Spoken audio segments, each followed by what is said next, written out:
Leo Slemmet on your screens now, getting it done for Chamonix, France. He started off already with the 360. Je fais un peu une faute en réception à l'issue de ce gros saut. Je tape les fesses. Oh, well held. Et ce tir-là, je vais pas le rater. Faut que je sois à 200%, sans erreur. Oh, this will be a big double here.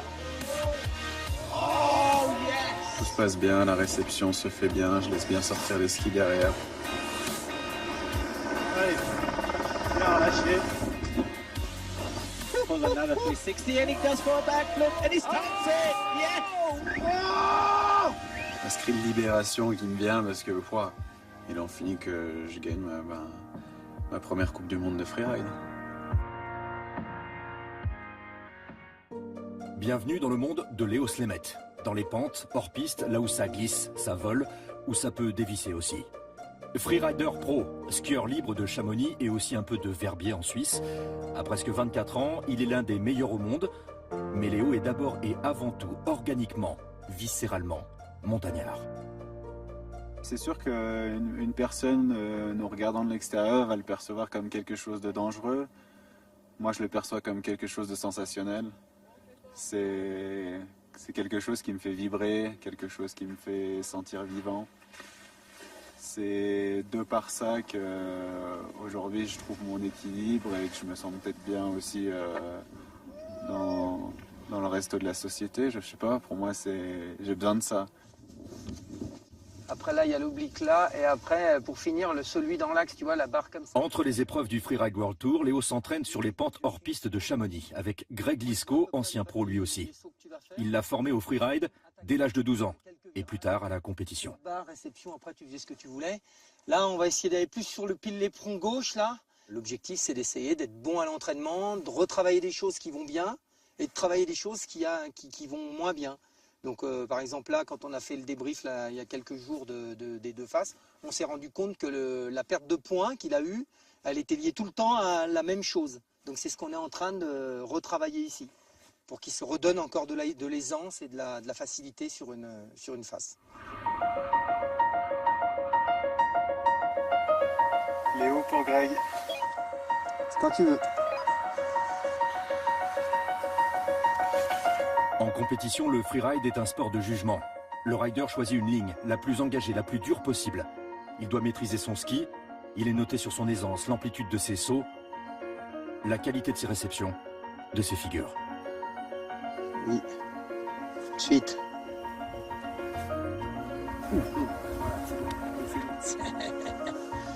Et oui. Regarde, tout le haut est propre et il te manque, il y a juste un seul truc qu'il n'y a pas. C'est tout. Si tu fais ça, voilà, t'es pas allé le chercher, on est d'accord. Voilà, si tu vas le chercher, est-ce que le jour en une compétition, tu auras à chaque fois, il faut que j'aille chercher ce genre de truc-là? Non. Mais le jour où ça se présente, paf, tac, je me rappelle, le réflexe, je l'ai. La réactivité, je l'ai, et l'instinct est là. Ce jour-là, Léo Slemmet est retourné une 3e fois dans la pente de sa propre initiative. L'impro, ça se travaille. Moi, ce que j'aime, c'est faire un beau ski et quand je fais ça, je me réalise. Ce que tu vis par ton ski, par ton sport, par les compétitions, par ce Freeride World Tour, c'est au-delà du rêve de gosse que j'avais en fait. Greg Lisco, c'est le coach de haut niveau, l'ami, le confident, le mentor de Léo.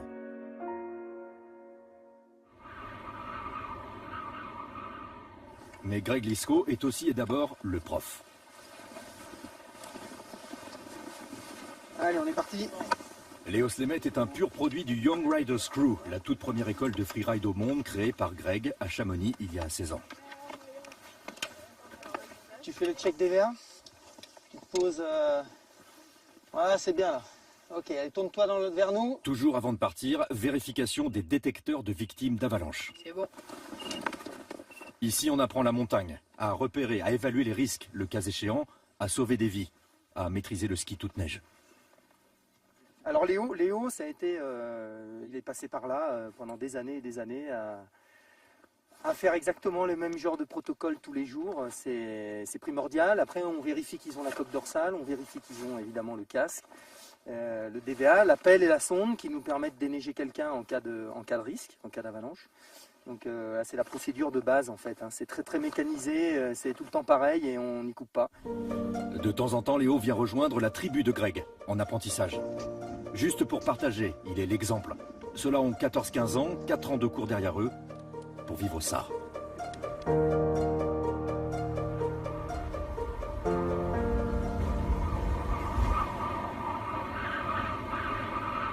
Donc là, je vais passer en premier, j'ouvre devant là, je vais juste cisailler pour voir si ça tient. Vous y allez un par un, vous laissez un peu d'espace, ok? Pour être sûr. C'est bon pour tout le monde? Oui.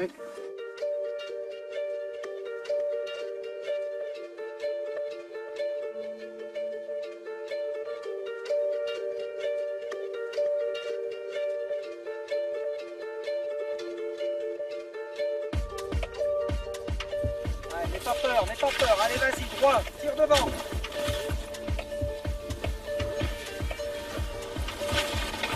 Où il y a le mélèze là-bas, oui.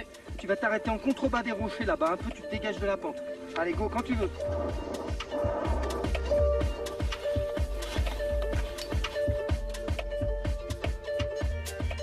Au début je faisais de l'alpha, donc avec les piquets ça m'a saoulé. Et donc j'ai voulu partir dans le freeride. Et ça fait 4 ans que je suis dans ce groupe et ça me plaît donc je continue. Allez c'est parti, au virage, tranquille, tu t'appliques bien. Hein. Allez, prends le temps, Maya. C'est sûr, c'est quelque chose d'incroyable, je trouve. Voir des choses différentes, ressentir aussi le risque qu'on a, c'est très dangereux. Justement, ici, c'est la sécurité avant tout. J'ai vu ça avec mes parents, ils étaient d'accord parce qu'ils aiment pas trop quand j'y vais tout seul, parce qu'ils ont peur. Et du coup, ils ont été partants.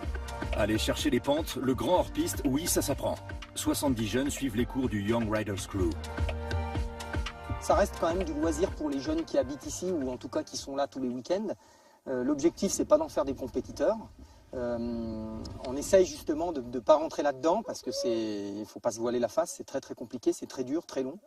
Et donc l'objectif, c'est qu'ils se fassent plaisir, qu'on se fasse plaisir ensemble, surtout qu'ils acquièrent une bonne confiance du terrain, de ce qu'ils sont capables de faire, et aussi la confiance avec les parents. Et puis au fur et à mesure, les gens comprennent qu'on n'est pas là pour en faire des dingues, quoi.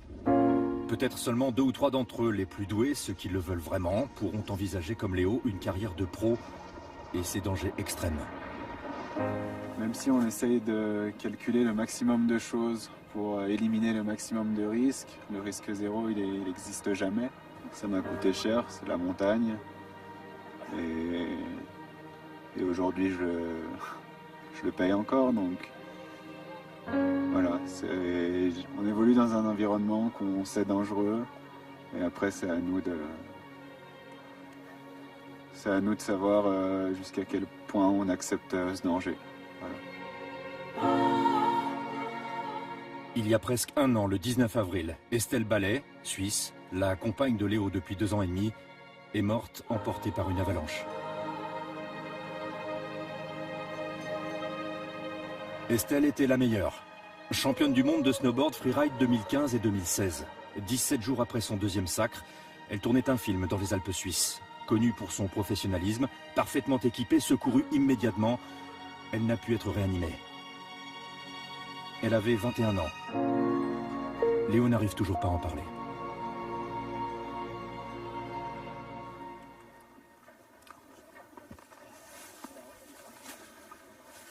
Non, pas vraiment.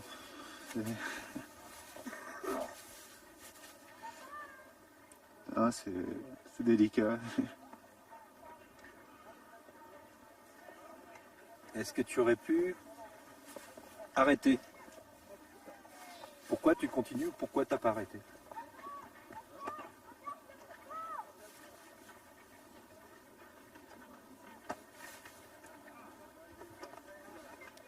Parce que c'est un peu comme l'adrénaline, c'est comme une drogue, quoi, c'est tout. Tout ce que fait Léo depuis, sa victoire en Andorre, ses expéditions au bout du monde, c'est écrit sur son compte Instagram, sur son casque, sur ses skis. C'est pour et avec Estelle.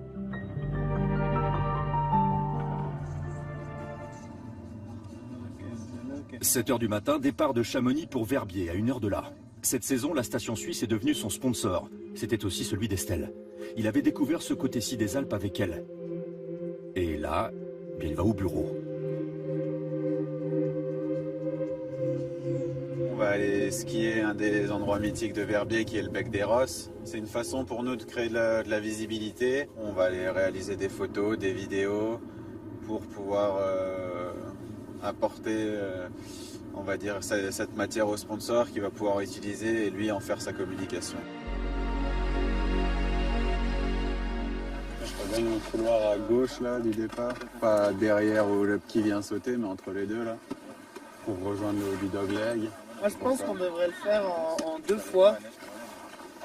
C'est qu'on fait une fois la première partie, on s'attend sur l'épaule où il y a encore un peu de soleil. Le team Verbier réuni pour une vidéo. Les freeriders vivent de ce genre de projet hors compétition. Le Suisse Emilien Badou, champion du monde 2014. Sa compatriote Géraldine Fasnacht, multiple championne de la discipline. Elle était aussi coach et amie d'Estelle Ballet. Et puis le petit dernier.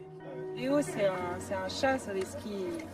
Il a une manière de regarder la montagne qui est belle, qui est posée, et il a un ski qui est magnifique. Pleure, c'est moi.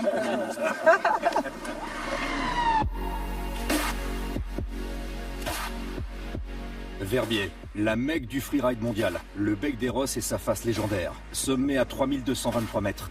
Un labyrinthe de roc, des pentes à 55 degrés, des barres rocheuses de 20 mètres. C'est le terrain de jeu. Wow, on y est. On y est.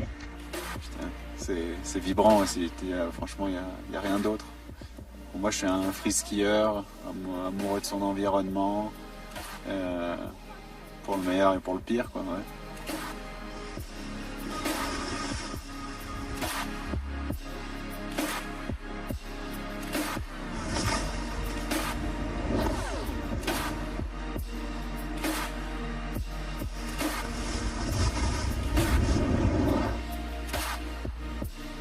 Bienvenue dans le monde de Léo Slémet et des siens.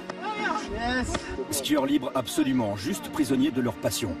Heureux, perchés peut-être, mais terriblement lucides.